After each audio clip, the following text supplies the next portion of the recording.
Hey everybody, this is Jacob Wirka filling in again for Pastor Nat.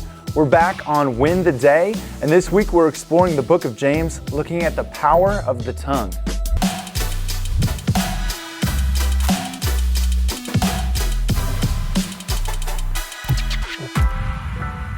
As the saying goes, if you play with fire, you're going to get burned. In today's passage, James compares the power of a person's tongue to the danger of fire.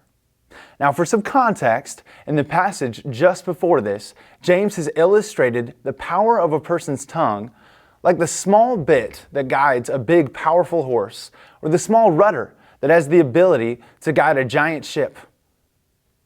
In the same way, the tongue is such a small part of a person's body, yet through the words that we say to one another, our tongue holds enormous power.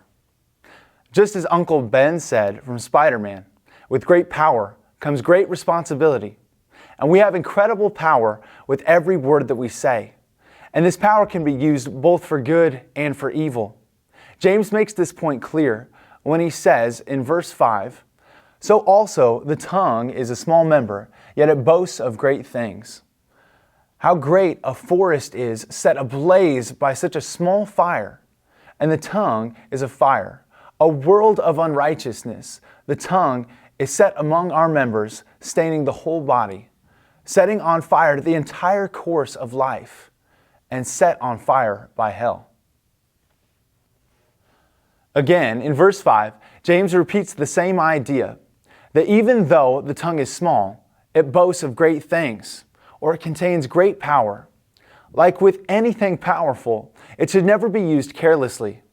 Like our moms told us, we shouldn't run with scissors, and we shouldn't play with fire. Because from even a small flame, an entire forest can easily go up in smoke.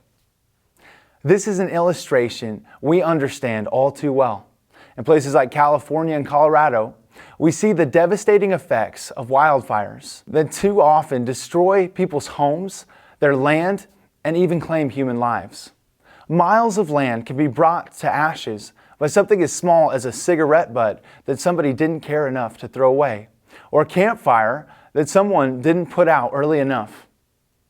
Knowing how devastating its effects can be, the majority of us would never play so carelessly with something like fire. And yet, how often do we speak to strangers, friends, or even loved ones with careless and hurtful words? I believe the root cause of such carelessness is the pride that so easily ensnares our hearts. We can hurt people with words. We can become defensive and angry. As James tells us, though our tongue is small, it has the ability to stain or defiles a person's entire body. What's more, if we continuously use careless words, James makes it clear that our entire course of our lives can be set ablaze with evil words. Ultimately, James identifies the root of this pride as arrogance and evil things coming from hell itself. It's Satan who wants to use our tongues as a means to bring about destruction in our world and in our lives all around us. Jesus teaches us this in Matthew 15, verse 11. "It's not what goes into the mouth that defiles a person, but what comes out of the mouth. This defiles a person."